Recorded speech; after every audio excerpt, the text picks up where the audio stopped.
In the ever-evolving world of cinema cameras, the Sony FX30 emerges as the promising contender for 2024. But with so many options, does it truly stand out to be the best cinema camera?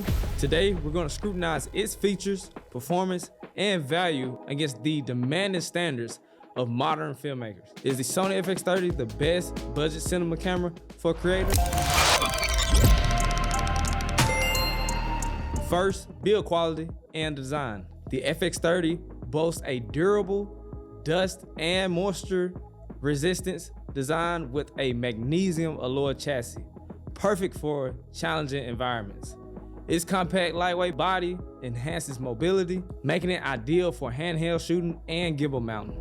Sensor and image quality. The heart of the FX30 has a 20.1 megapixel APS crop sensor as a full frame or medium format. That means it's smaller in size, and this sensor delivers a wide dynamic range with a super 35mm format, ensuring a top-notch image quality. Also, it has a Dura-based ISO and a 14 stop range, promise wide latitude and low noise images. So I decided to take it out and really challenge it. So I took it on one of my wedding days and filmed the entire day with this camera.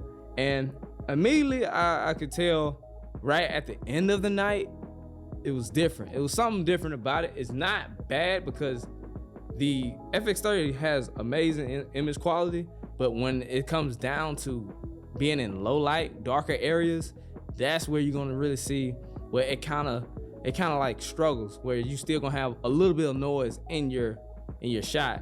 So compared to my full frame does a way better job in low light situations because being a bigger sensor. So that's one thing I could definitely say, that you will see a good amount of noise in your image once you're shooting in low light situations. But if you're shooting in, let's say, a studio environment, like how I got myself lit up. But other than that, this camera image quality is top tier. So let's talk about some of its capabilities. If you haven't heard of it, Sony uses this color profile, which is called the Cinetone.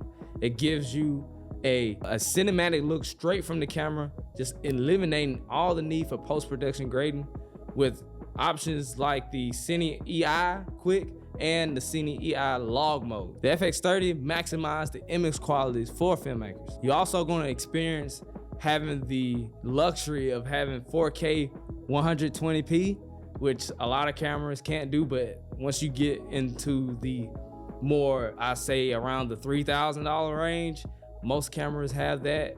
And you can shoot up to 10-bit 422, which basically means how dynamic the colors and the sharpness of your image will be. One of my favorite features that I love that they added to this is where you can embed your own LUTs into the camera. So let's say I use a LUT just for my weddings. And so if I shoot a wedding and I know I'm gonna use this certain LUT for that wedding, I can go ahead and implement that LUT onto the camera when it's saved onto the camera and apply it while I'm shooting. So when I'm shooting, I can make sure I don't overexpose for shots. I can make sure it's not too dark for me and all those type of things. It really helps. So when I get my footage and put it into my timeline on Premiere or whatever software I'm using, I can already have it already color grade for the most part. And right now, I use it for my YouTube videos. I always use a certain LUT for my YouTube videos. So when I expose from my camera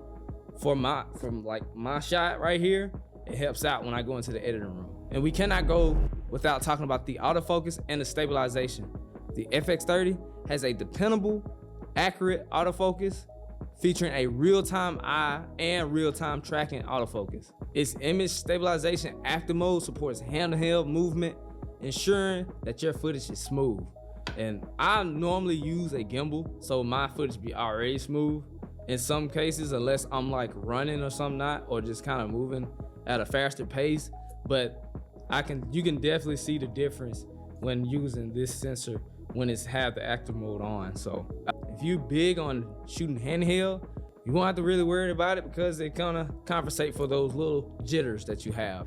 Now, depending on your lens, of course, if you got a longer range on your lens, for say you have a 70 to 200, it just depends. If that lens doesn't have embodied stabilization inside of it, You may see jitters when you zoom down in just a little bit, but having this crop sensor is definitely gonna compensate for it just a little bit. So, and I always highly recommend if you can get a lens that has that in it, it's definitely gonna help with that smooth footage if that's what you're looking for. So let's talk about the user interface. This camera has a new lifestyle main menu for a quick access and flexible high resolution touch panel LCD monitor, enhancing the experience. I can definitely say I love the monitor because like it's something about it. It's a little brighter than my A7S3, and to me it is. And it's touchscreen. I like the touch feature.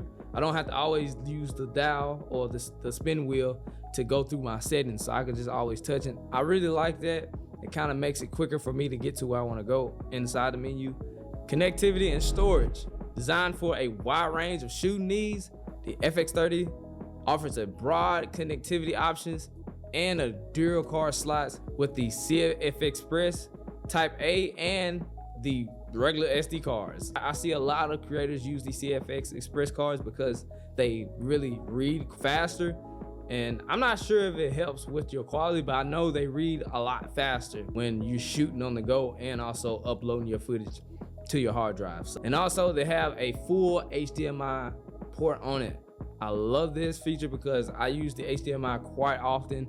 I'm actually using it right now, filming this video. Instead of looking and finding the smaller HDMI cords for the older ports. And of course you're gonna always have your headphone jack and your microphone jack on the side. I like the gray, I like the record button, which that every time you press record, the whole camera just lights up, showing that you're recording. So like, let's say I'm facing it, the screen can be red, and also it has a red light that tells you that it's recording, and also the record button actually glows red as well. I really like that feature. If you get into the game and you wanna have that nice quality getting right out the gate, and you know that you're gonna perfect your skills as you go, and you have the budget for this camera, definitely I would say purchase the FX30. The FX30 actually comes in at the time of this recording at $1,500, around that range. But when I purchased it, it was $1,800. I would definitely say buy the handle with the camera. Do not buy the handle without buying the camera, because it has the audio features on it, and you can use it for a lot of different types of things, whether it's podcasts or even with this, how I'm shooting my YouTube videos. So I would definitely say it's one of the best investments to go ahead and buy the audio module with the camera. My experience with this camera is amazing. I really like it. I'm so glad I purchased it. I am planning on buying multiple FX30s in the future, because for me on my wedding shoots, I want to have more angles like during the ceremony. So is it the best budget cinema camera? I'll let you decide on it, but for me, I think it is. It's definitely been my go-to camera for certain projects. I believe if this camera was released in 2020 when I started my career, I would have definitely picked this up for my first camera. Thanks for watching. If you're thinking about purchasing the FX30, let us know down in the comments. Don't forget to like, share, and subscribe for more in-depth reviews. And have you ever heard about the medium format cameras where the sensor is 3 times bigger than a full frame sensor? If not, want to learn more about them, click on one of these videos on the screen to learn more about it. And